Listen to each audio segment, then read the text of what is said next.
Est-ce qu'on peut acclamer fort? Amen. Ok, est-ce qu'on peut lire la parole de Dieu? Premier verset biblique. Nous sommes dans le livre de Daniel chapitre 9, le verset 27. Daniel chapitre 9, le verset 27. Serge Johnny vient ici. C'est Exaucé, Yasunama aussi venez ici. Je vais faire un classement prophétique. Venez vraiment vous asseoir ici. Ok. Ok. Oui, assieds-toi là-bas. Et la sœur Christella vient ici, là où le frère Isaïe est là. La sœur Lajoie venez aussi ici. Vous allez remplacer là. Ok. Alors le frère héritier vient ici. Évangéliste Destin vient ici. Le frère Bouddha est où? Appelle-moi le frère Bouddha. Alors la sœur Andélé, toi tu passes par là. Sœur Andélé passe par là. Le frère Bouddha, assieds-toi derrière Maman Dada. Ok. Assieds-toi avant Maman Dada. Ok. Devant Maman Dada. Ok. Maman Pasteur, prenez ta place. Réponds ta place. Que le protocole aussi s'assoie. Protocole Milka Viennet. Protocole Milka Viennet. Assieds-toi. Andélé est où? Andélé, non, toi tu dois t'asseoir là où la sœur est. Milka maintenant, assieds-toi côté maman est. La sœur Anna est où? Venez. Assieds-toi là où le frère héritier est. Ok. La sœur Rite, assieds-toi à côté de Maman Dada. Sœur Exaucé, Yasonama, prenez la chaise là. Prenez la chaise, faisons vite parce que nous allons déjà commencer la prédication. Avec vitesse s'il te plaît.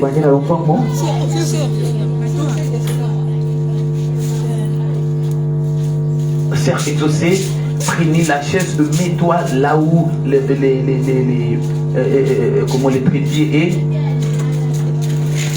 Alors vous allez faire ceci, vous allez m'approcher le trépied au milieu. Entre la sœur Anaïa et le frère héritier, vous allez me l'approcher là.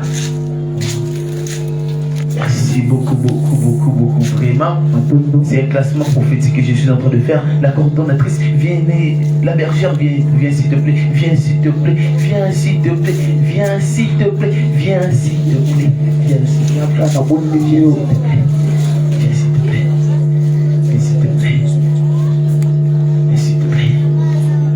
Là c'est la bergère internationale. Viens s'il te plaît. Viens s'il te plaît. Viens s'il te plaît. Viens. Prenez même la chaise là. Bergère, viens mettre à côté de la sœur ici. Bon c'est bon, bah, trois chaises, qu'on va noter. C'est un classement prophétique. Alors la sœur vient. Ok. Prenez la chaise, prenez la chaise là où tu étais assise. Ok, prenez ça, amène ça. Assieds-toi à côté de la sœur et la joie. La joie maintenant fait un peu comme ça. Ok, là, vraiment vous bien, très bien. Ok, ne vous déplacez surtout pas. Vous déplacez. Alors, d'accord, je crois que tout est déjà à l'aise. Alors on peut acclamer plus fort pour le Seigneur. Amen. Alors pourquoi je fais ces classements? Je fais ces classements spirituellement parce que c'est les lieux auxquels vos anges étaient s'asseoir avant que vous assoyez. Alors, qu'est-ce que vous allez faire? Que chacun de vous suive attentivement cette enseignement.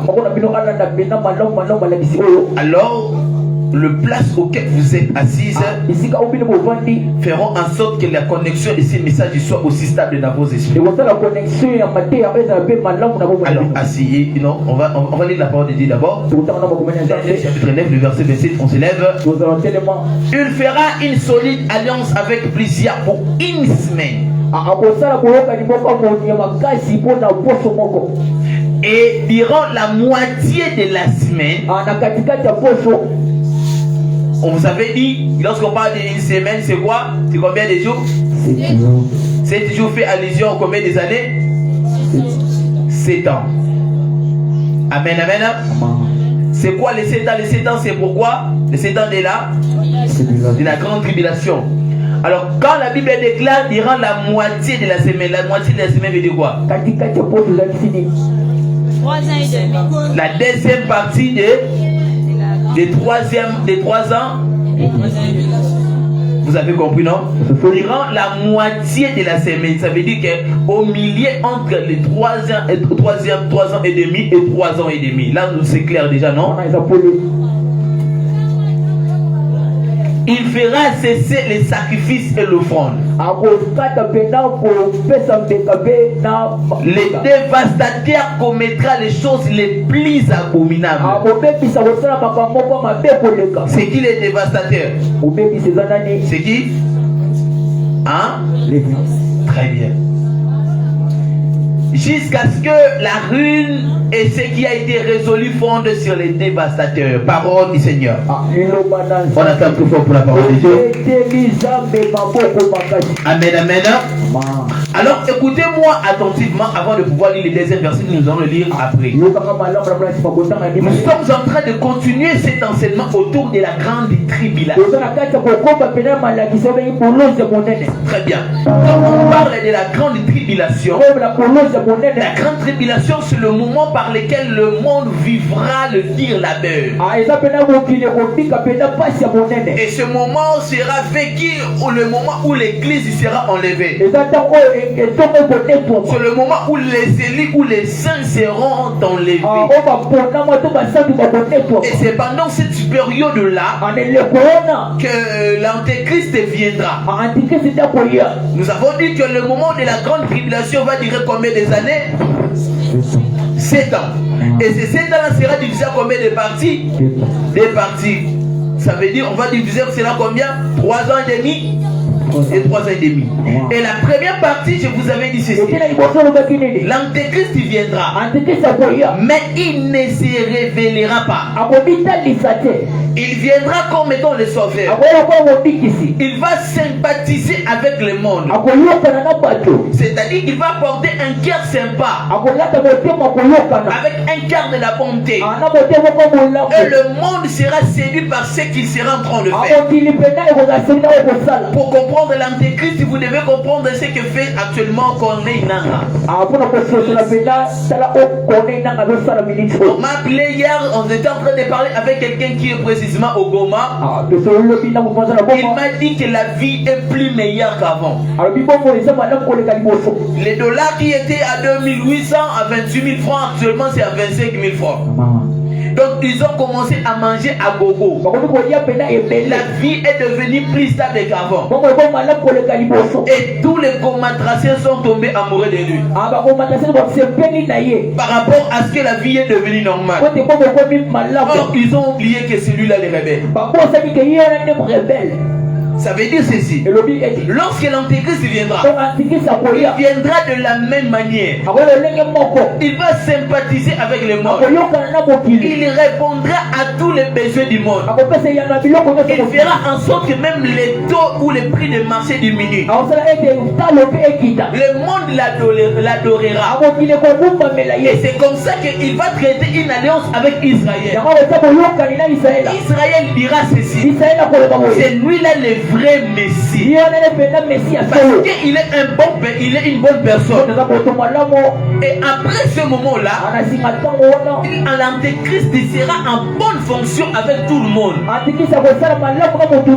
Qui m'a compris? Et beaucoup de personnes seront séduites par lui. C'est comme ça qu'après cela, le Seigneur, vous allez lui un peu de son, c'est comme ça après cela, le Seigneur va frapper le monde. Il frappera tous ceux qui auront cru à l'antéchrist. Il va le frapper par ce qu'on appelle l'ouverture des 6 premiers sceaux. On avait parlé de ça. Première chose c'était quoi? Première chose c'était quoi? Hein? La venue de l'antéchrist. Deuxième saut. Et c'est bien l'enlèvement. Hein?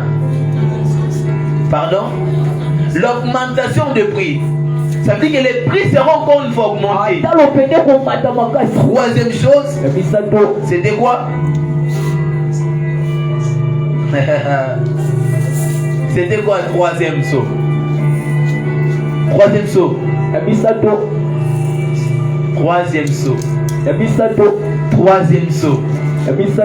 La journée est ouverte. Ah, troisième saut. Troisième saut. Pasteur Sosé, troisième saut. Pasteur, nous sommes en direct. Troisième saut, c'était quoi?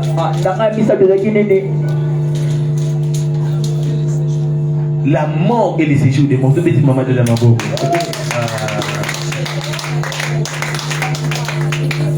C'est la mort et le séjour des morts. Quatrième saut. Quatrième saut. Quatrième saut. Quatrième saut.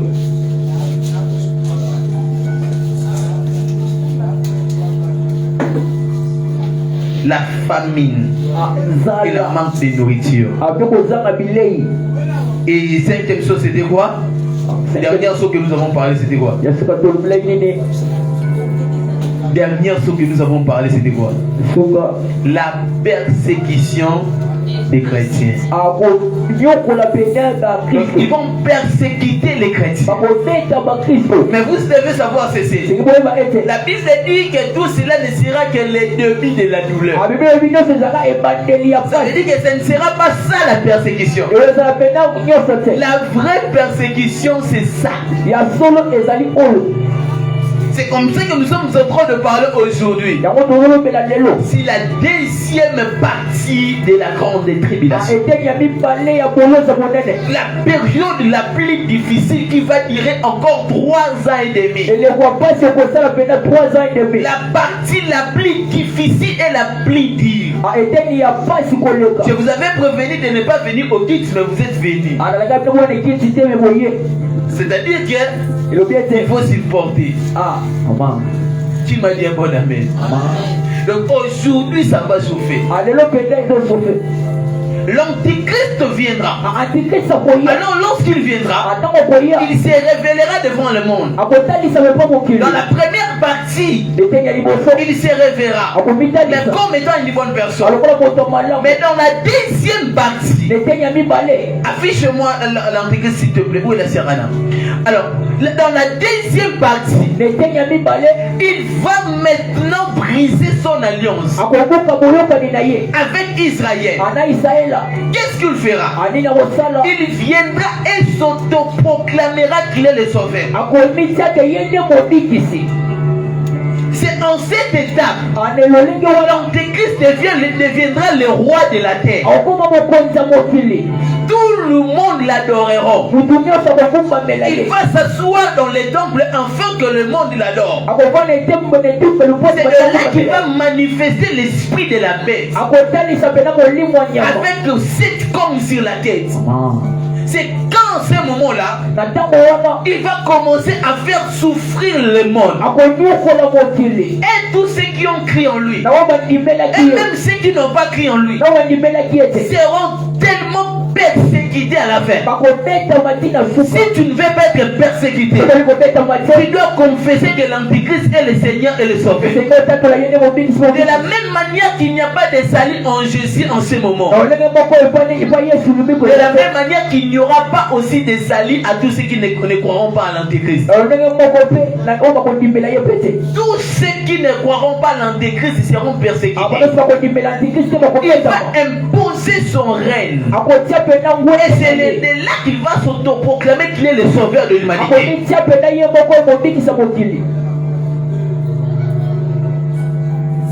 Est-ce que tu seras capable d'adorer maintenant l'Antichrist? Est-ce que tu accepteras d'adorer l'Antichrist? Tu ne l'accepteras pas. Mais si tu rateras l'enlèvement, mon frère, ma soeur, je vais te dire que tu seras persécuté.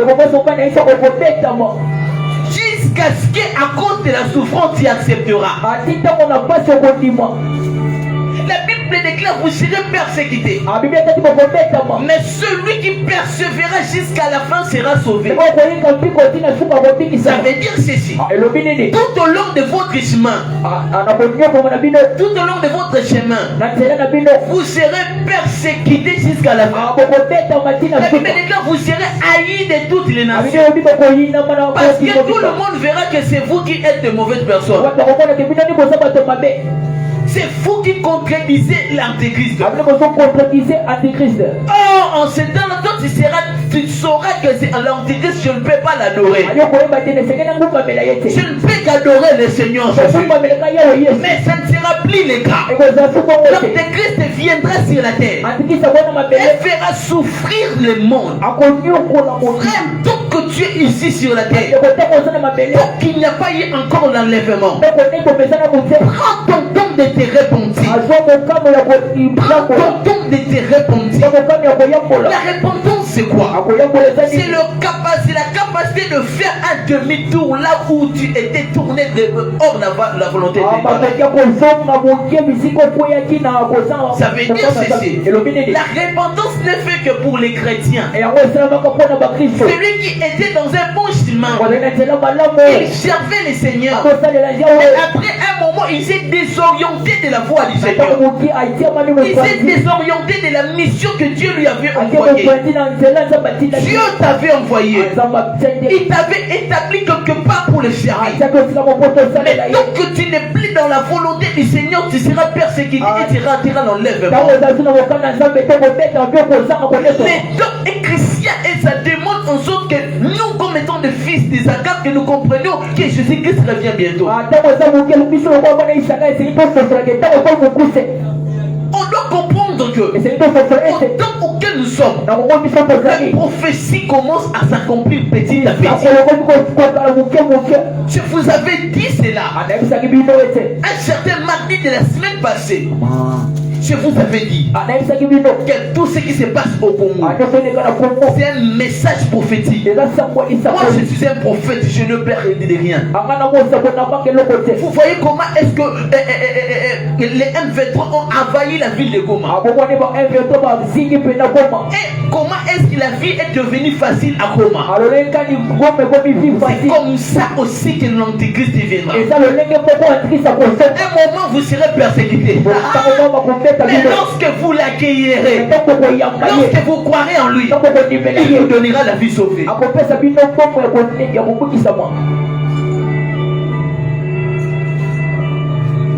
étant un prophète, j'ai étudié ça. J'ai compris, j'ai dit waouh. Le temps est tellement petit.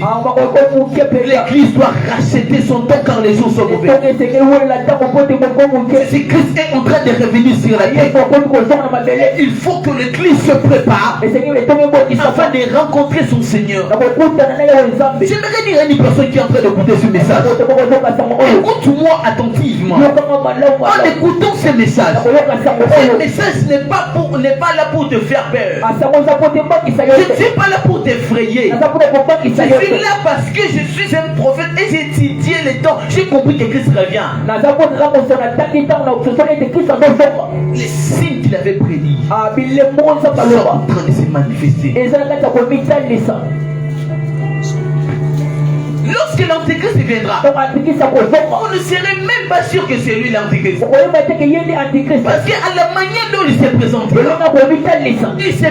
la Bible déclare, il se présentera comme étant un agneau. Mais il cachera la face de l'autre.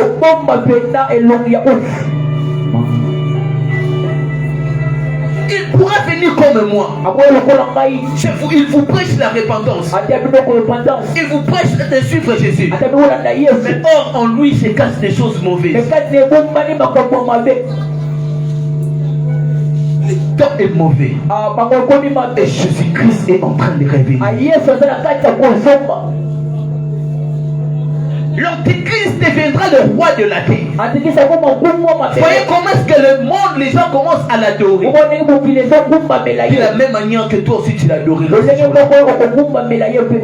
Si tu ne persévères pas jusqu'à la fin. La Bible déclare que lorsqu'il viendra, il aura le pouvoir. Il viendra pour venger. Il viendra comme étant le vainqueur. Et il vaincra. Il vaincra le monde. Deuxième chose, les faux prophètes s'élèveront.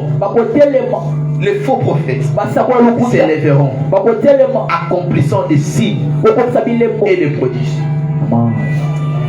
Alors en ces temps-là, l'antéchrist sera la première bête qui se révélera. Mais la deuxième bête qui se révélera, la plus pire, c'est lui-là qu'on appelle le faux prophète. L'image n'est pas là. Descends encore. Descends vraiment jusqu'à la fin. Descends. Descends. Ok. Allez-y là où on a écrit la marque de la bête.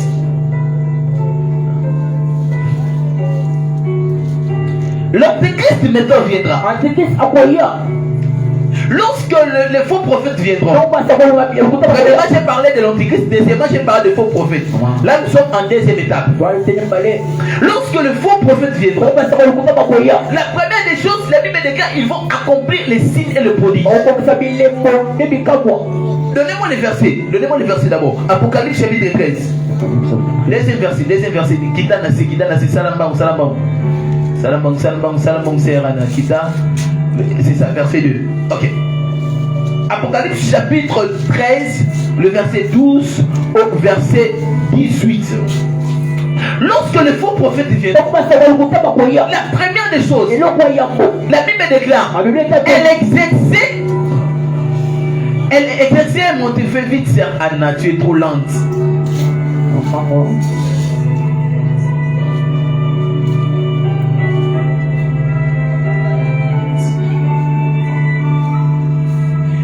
On peut lire, elle exerçait toute l'autorité de la première bête. Qui est la première bête? Qui est la première bête? N'oubliez pas. Elle exerçait toute l'autorité de la première bête en sa présence. Elle faisait que la terre et ses habitants adoraient la première bête. Ça veut dire quoi? Les faux prophètes, lorsqu'ils s'élèveront, ils feront en sorte que tout le monde croie à l'antéchrist. Ils feront en sorte que tout le monde croie à l'antéchrist, c'est comme lui le sauveur. Alors pour que vous acceptez l'antéchrist comme étant votre sauveur, il sera utilisé. La Bible déclare, et elle séduisait les habitants de la terre par le prodige qui lui était donné d'opérer en sa présence. Ça veut dire quoi? Il fera des miracles. Il va accomplir des prodiges que vous voyez là. Des miracles manies. Des apparitions de l'argent. Il fera descendre le feu sur la terre. Comme Élie l'avait fait. Juste pour vous dire que la puissance que j'ai, c'est la puissance que l'antéchrist m'a donnée. Donc, si vous croyez à l'antéchrist, vous pouvez aussi faire des miracles comme moi je le fais. Qui avait dit ça un jour? Qui avait dit ça un jour? C'est Jésus. Jésus avait aussi dit ceci. Si vous croyez en lui, vous ferez des miracles plus que lui. De la même manière, lorsque les faux prophètes s'élèveront, ils feront des miracles pour que vous croyez à l'antéchrist. Qui m'a dit un bon amen? Est-ce que vous comprenez? C'est comme ça que la Bible déclare que le monde sera séduit. La terre sera séduite. Parce que n'oubliez pas, en ces temps-là, les fléaux vont toujours tomber. N'oubliez pas que je vous avais dit que la famine sera là. Imagine que tu es en famine. Le prophète vient devant toi et il te dit, je vais faire apparaître de la nourriture maintenant. Et puis la nourriture apparaît. Il suffit seulement de croire en l'Antéchrist. Tu mangeras. Regardez là, tu as fait 7 jours sans manger.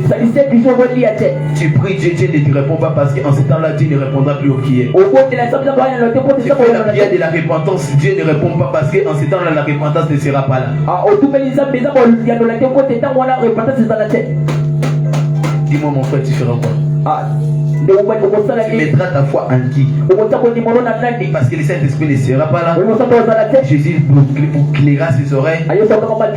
Dis-moi, tu vas faire quoi?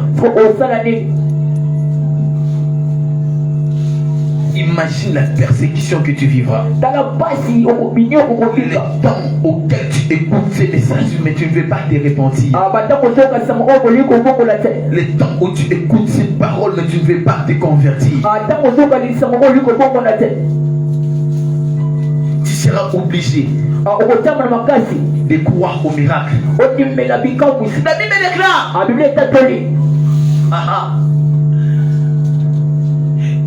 Il dira aux habitants de la terre de faire une image de la bête qui avait la blessure de l'épée et qui vivait. Et la bête aura aussi des blessures. Ça vous dit quelque chose? Ça vous dit quelque chose? Qui aussi avait des blessures? Ça veut dire ceci. L'Antéchrist viendra comme Jésus. Et lorsqu'il vous montrera ce bleu, vous allez croire en lui. Et lorsque les faux prophètes vont accomplir maintenant des miracles, tout le monde croira. C'est la puissance des lèvres de Jésus. Or, après l'enlèvement, Jésus ne sera plus là. Ce sera la colère de Dieu qui va frapper maintenant les morts.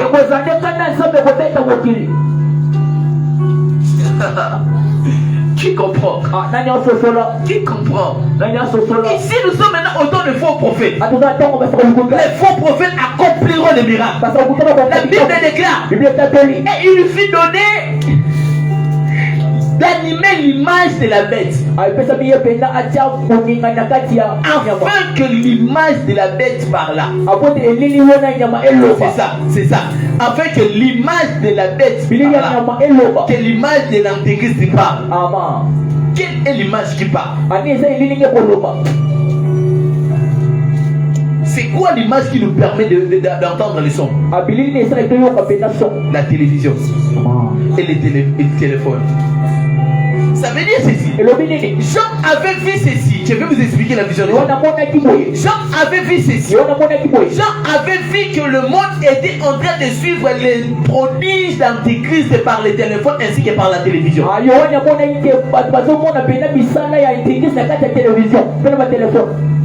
Ça veut dire quoi? Tout ce qui se fera sera diffusé par nos téléphones ainsi que par la télévision. L'image de la bête parlera. Ça veut dire ceci. L'Antéchrist fera des discours afin que le monde croie en lui. Et le monde sera séduit par rapport à son éloquence. Ça veut dire qu'il va amener le monde à la persuasion. Ça veut dire qu'il va amener le monde à être persuadé. Non, persuadé. Ok. Ça l'a convaincu. À être convaincu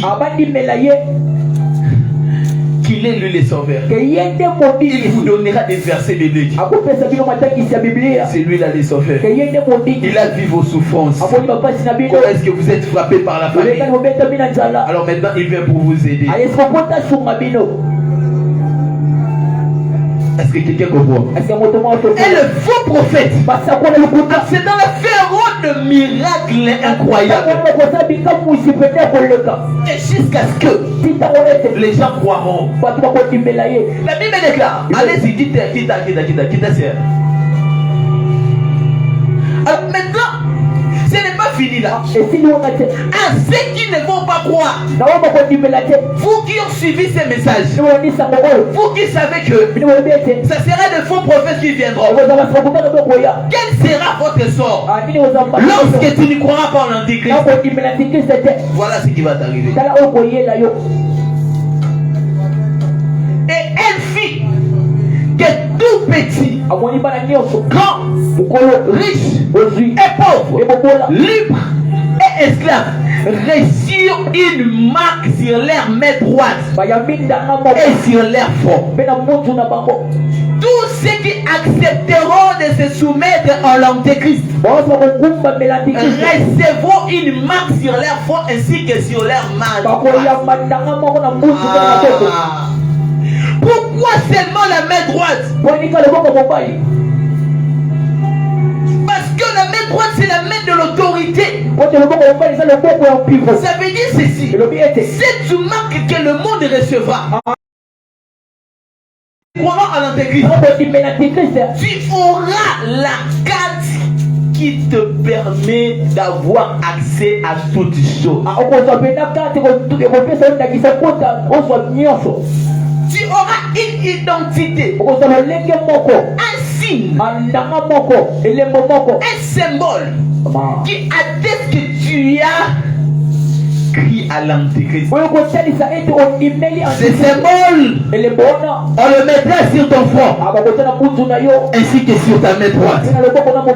Quand tu iras acheter quelque chose, on te l'offrira gratuitement. Parce que tu as crié à l'Antéchrist. La Bible est claire que personne ne peut acheter ni vendre sans avoir la marque. Ça veut dire que tous ceux qui ne croiront pas à l'Antéchrist ne pourront ni acheter ni vendre. C'est-à-dire ceci: lorsque l'Antéchrist viendra, il touchera même la politique. Parce que c'est la politique qui permet qu'ils prennent des décisions. C'est comme ça que le diable, ayant compris cela, il a touché la partie politique des pays. On voit beaucoup de nos autorités qui sont des sorciers, qui sont des occultistes. Pourquoi? Parce que ce sont eux qui préparent la venue de l'Antéchrist. C'est comme ça que les réveils, lorsqu'il viendra, les réveils doivent d'abord toucher la partie politique. Il faut que des chrétiens touchent cette partie politique. Il faut que nous ayons des présidents qui sont des chrétiens, des ministres qui sont des chrétiens, des députés qui sont des chrétiens. Parce que si que vous ne savez pas, pour que cette loi soit appliquée dans le monde, il faut que cela passe par la chambre haute ou la chambre basse. Vous ne savez pas la chambre haute et la chambre basse? C'est là où siègent les députés ainsi que les sénateurs. C'est là où on vote des lois. Ça veut dire quoi? L'Antéchrist touchera la députation et le Sénat.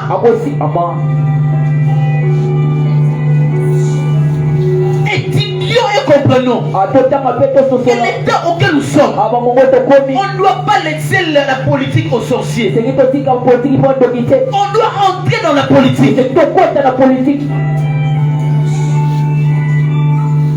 Je n'ai jamais été contre les chrétiens qui sont des politiciens. L'église n'est pas apolitique, l'église est aussi politique. L'église est la politique, l'église est la politique. Au plus on amène bien. Parce que ces lois seront votées. Et lorsque l'église sera enlevée, on va voter et lire cette loi que personne ne peut acheter ni vendre sans avoir la marque de la bête sur son front. C'est le signe qui va tester que tu es chrétien, tu as crié à l'Antéchrist.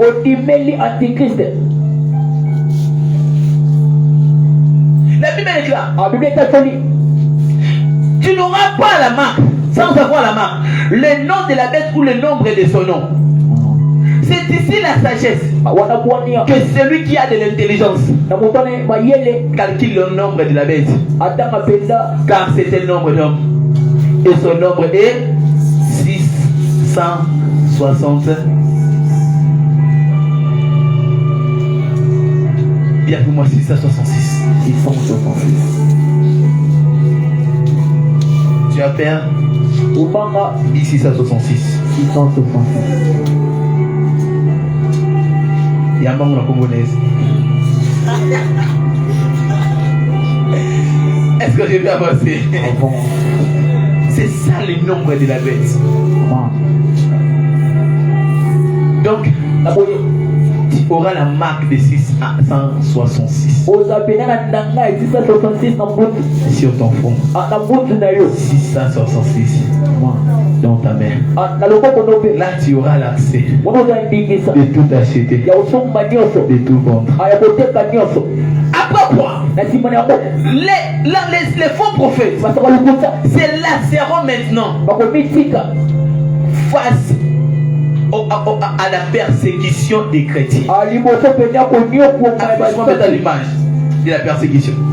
C'est comme ça que les chrétiens seront persécutés même plus qu'avant. La persécution de la première donc sera moins que celui de la deuxième. Regardez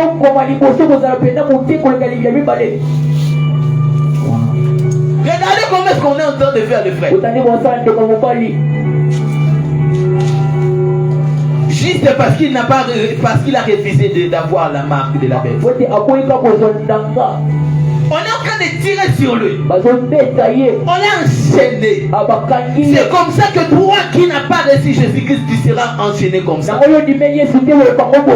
t'enseigne, moi ton père, marcher dans la volonté de Dieu. Obéissez telle loi. Fais ceci, fais cela. Et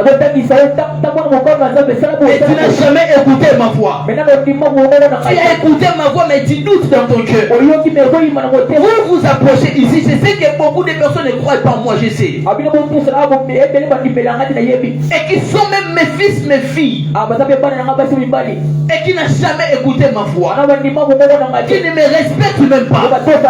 Même quand je suis en train de prêcher ce genre de messages, ils disent que ce sont des messages éphémères.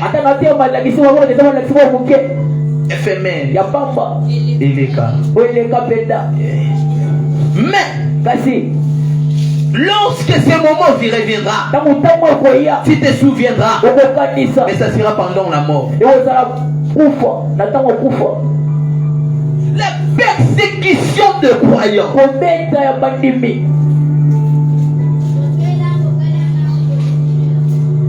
Vous serez persécutés, mais maintenant, vous serez persécutés à cause de mon nom. On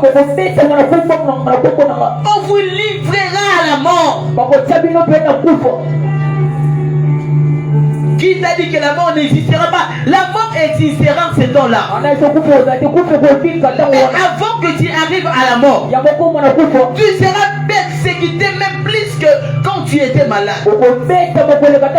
Mieux vaut mourir en ce temps-là avec la maladie que de mourir par la persécution.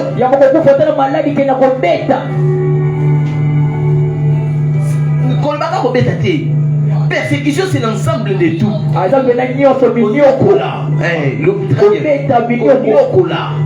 Donc ça veut dire quoi? On te prive d'abord à manger. On t'amène quelque part. On commence à tirer sur toi de flèches. Parce qu'avec les flèches, tu mourras lentement. On tire sur toi sur la main droite. On tire sur toi dans la main gauche. Tu ne meurs pas encore. Après quoi? On commence à te frapper. Vous voyez ce que tu vois pendant ce que je vous ai parlé, ce qui se passe pendant dans le lieu de tourment. Ça se fera physiquement. Ne pensez pas, la grande tribulation, ça se fera spirituellement, ça se fera physiquement. Ce n'est pas quelque chose qui est spirituel, c'est physique. Donc vous serez persécutés à tel point que la Bible déclare un tiers des personnes succomberont. Comment de un tiers, ça veut dire quoi? S'ils seront 90, 30 personnes vont tomber. 30 personnes mourront. S'ils seront 100, 35 personnes mourront et vont accepter. Si le monde, s'il y aura 3 milliards de personnes qui resteront sur la terre, 1 milliard succomberont. Et tu seras parmi les gens qui vont succomber. Pourquoi? Parce que Dieu t'a appelé de les servir. Tu as poussé des raisons. Tu as poussé les temps. Je ne suis pas disponible tel temps. Je ne suis pas encore prêt. Je ferai un effort d'arranger les temps. Les temps que tu essaies d'arranger. Tu te poses la question, quand est-ce que tu accompliras la mission que Dieu t'a envoyé? Quand est-ce que tu sauveras des gens qui sont appelés que tu les sauves? Moi, je suis votre pasteur.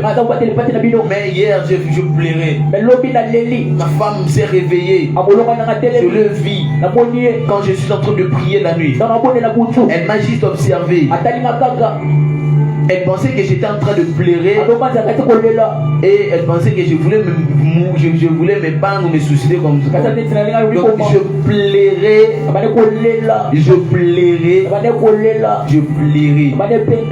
Elle m'a posé cette question en me réveillant. Pourquoi est-ce que tu faisais la prière de la repentance? Elle m'a posé cette question. Je lui ai dit, elle pensait que j'avais commis un péché. Je lui ai dit, oh, Amen. Or, c'était pas les cas. J'avais entendu une parole de l'Esprit. Ça m'a blessé. Vous savez comment est-ce que moi j'aime le Seigneur? Vous savez comment est-ce que je me poumonne pour que toi tu serves le Seigneur? Mais celui que je sers m'a dit, tu ne m'as jamais servi. J'ai dit, Seigneur, quoi? Après toutes ces années, je t'ai consacré ma jeunesse. Je dépense beaucoup d'argent pour l'église. C'est moi-même qui paie les loyers. Tout ce qui s'abîme à l'église, moi-même je l'arrange par mon propre argent. Parfois moi-même je prends soin de certaines choses ici à 90 ou 95% même. À même 99%. C'est comme ça que je disais même au pasteur, il n'avait pas compris le pourquoi que je lui avais dit. Je lui avais dit ça. C'est avec une douleur que je lui ai dit ça. Vous savez combien est-ce que j'ai dépensé pour ça? Pour construire cette église. Organiser des écoles de prophètes. Là je pars à Lubumbashi, transport aller-retour, je dois préparer au moins $500. Logement $500. Donc au moins je dois avoir au moins $2,500 à $3,000. Tout ça je ne fais pas ça pour moi. Mais je le fais comme l'évangile. Mais Dieu me dit à la fin, tu ne m'as jamais servi. Olivier, c'est dit à quoi? Il m'a dit ceci. Siméon, il y a une différence entre me servir et faire ce qu'il faut. Ça veut dire quoi? Ça veut dire ceci. Vous savez qu'il est possible de manger quelque chose et d'être rassasié, mais de ne pas manger l'aliment qu'il faut. Ça vous est jamais arrivé? Hein? Vous n'avez pas compris, je peux répéter. Est-ce que vous savez qu'il est possible de passer ceci? Est-ce que tu sais qu'il est possible de manger quelque chose? Tu es rassasié, mais ton cœur n'est pas réjoui.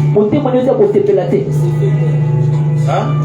Il suffit seulement que je mange parce que je suis en famille. Mais ce n'est pas ce que je voulais manger. Beaucoup de personnes ont présenté à Dieu des aliments qui étaient bons. Mais ce n'était pas selon la foi de Dieu. Nous avons servi le Seigneur pendant toutes ces 3 ans comme des serviteurs, mais pas comme des employés. Respecter la foi de l'Éternel. On n'a pas compris notre mission. On n'a jamais servi selon la mission. Je pleurais galéré, j'ai failli me faire tuer. J'ai commencé à prier de 3h jusqu'à 23h à 3h. J'ai commencé à prier, j'étais en train de prier avec ma fille qui est en France. On a prié avec elle. Elle s'appelle Nirma Lozo, je la salue aussi. Je crois qu'elle est en train aussi de nous suivre ses messages. On a très fort pour elle. Et une fille fidèle vraiment à moi. Très fidèle, très loyale. Oui, je l'aime tellement. Très obéissante. Alors, elle me dit, on priait. Je lui ai dit, on va prier une heure. On a commencé à prier avec elle. Et à un moment donné, elle est restée silencieuse. Elle ne comprenait pas parce que mon cœur saignait. Je pleurais. Elle s'est posé des questions. Est-ce que papa va bien? Qu'est-ce qu'il va pas? Qu'est-ce qu'il va pas? Il faut la star. Et on fasse Alinda, on fasse Akaya. Je pleurais, pasteur. Tu ne m'as jamais vu pleurer. Je pleurais en agonisant. Je pleurais en agonisant. Ma femme s'est réveillée.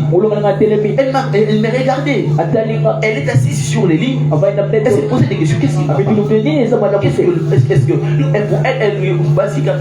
elle pensait que je faisais une prière de repentance. Je viens de tomber à l'impudicité avec elle. Mais or, elle ne savait pas.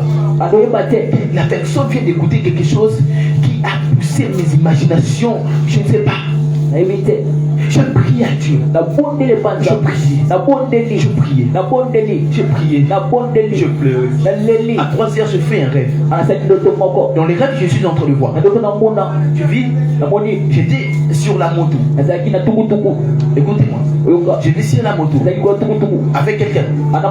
Et qui me conduisait, c'est comme si je me conduisais vers le prophète Elim Bambi. Et lorsque je me conduisais chez le père, j'étais sur la moto. Alors, la personne qui me conduisait était distraite au téléphone. Elle parlait au téléphone, jusqu'à ce qu'on est arrivé à un moment, à un lieu. Il m'a dit, on est perdu. Je lui ai dit, comment est-ce qu'on est encore perdu? Il m'a dit, non, on a dépassé la place où on devrait arriver. Je me suis réveillé, c'était un songe. J'ai pris mon téléphone, j'ai écrit à quelqu'un, à un ami, et je lui ai dit, regardez ce que je fais. C'était à 3h. La personne me répondra. Il me dira, ce que tu as vu là, c'est une réponse. Je vais te dire ceci. Tu t'es laissé conduire par ta propre volonté. Jusqu'à ce que tu as dépassé les limites auxquelles tu t'attends.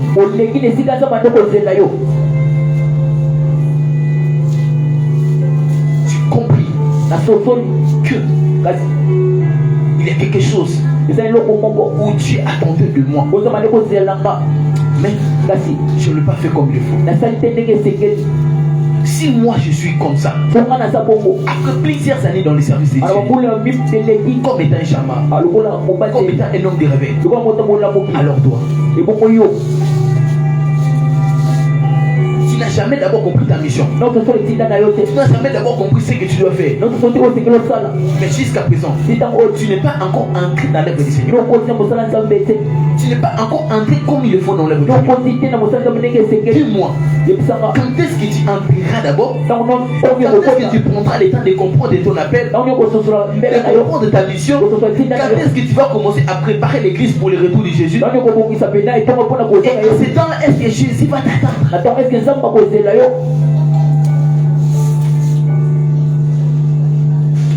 Ita sevolaka lingastoki là-bas likangos devi alea inaluva ça. Et pose-toi des questions sur ça.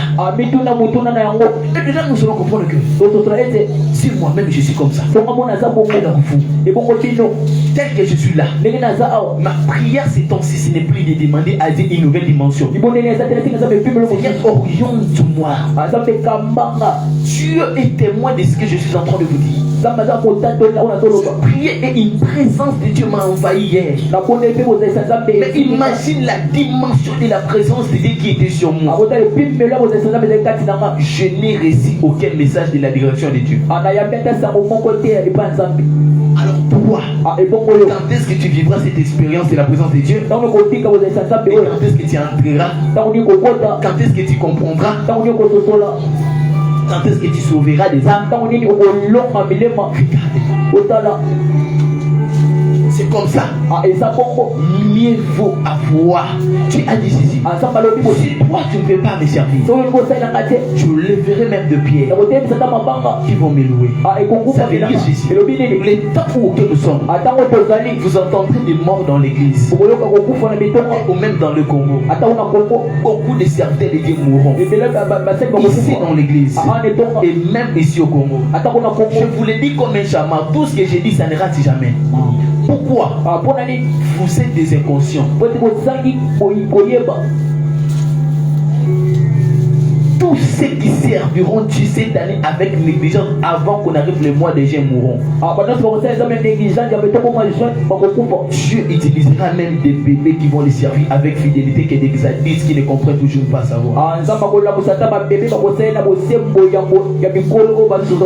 je suis ici à l'église. Je vois Miguel là. Je vois ici que toute son équipe venir au bureau. Ils sont venus au bureau et m'ont dit, papa, nous voulons aller faire l'évangélisation. Dieu me parle à l'oreille. Siméon, lève-toi. Va avec eux. Je me suis levé pour aller avec eux. Je les ai dit, allez vous préparer. Allez vous préparer parce qu'ils étaient venus avec des culottes qu'on prenait des petits enfants. Je les ai dit, allez vous préparer pour faire votre. Même vu que j'étais en train de parler avec quelques gens au bureau et ils étaient venus et ils sont partis dans leur coin. Or, normalement, je devrais aller avec eux. Je les ai cherchés, puis ils n'étaient plus là. Et Dieu me parle. Je t'avais dit d'aller avec eux. C'est le langage de Dieu. Comment est-ce que j'ai des adultes ici à l'église? Mais Dieu m'envoie de travailler avec ses enfants. Le pasteur et ce que vous voyez là, c'est un fils que j'ai commencé à l'encadrer depuis qu'il était au maternel. Au primaire. Je l'ai encadré. Je crois quand il avait en ce temps-là 5 ans, 6 ans. Je l'ai encadré. Lui, le frère Eli Kouya et le frère tout. Ça veut dire quoi? Moi j'ai un appel d'encadrer même les petits enfants qui sont de l'école. La femme que j'ai aujourd'hui, ma femme là, mon épouse, moi c'est dans bonne déco, c'est Timmy Bodi à Bassigno, surtout dans le Israël. Donc la femme que j'ai là, ma femme, où est-ce que je l'ai eu?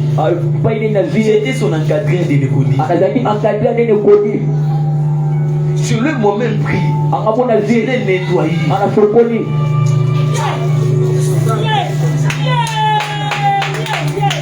Ma vie avait dit, maman, yo, quand il m'a beau, vous dites, maman, vous me voyez. Vous mettez un seul maman,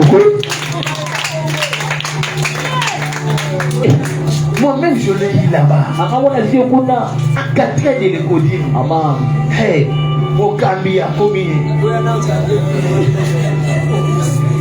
Mais ça m'a bien été. Yo, c'est là, ma fille.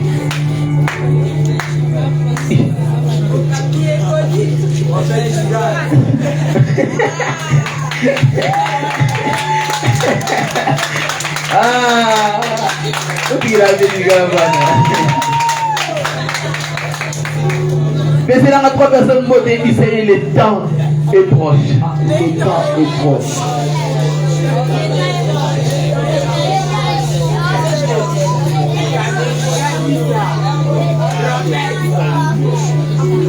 Est-ce que je peux avancer ou pas? Est-ce que je peux avancer ou pas? Reviens-toi. Je vais vous dire ceci. L'antéchrist viendra. Il persécutera des croyants. Donne-moi la deuxième photo. La deuxième photo de la persécution. J'avais mis des insultés. Aïe. Non, pas là. Kita. Si ce n'est pas, je crois que j'avais oublié. Ah, là j'ai oublié. C'est que j'ai oublié ça. Alors, après cela.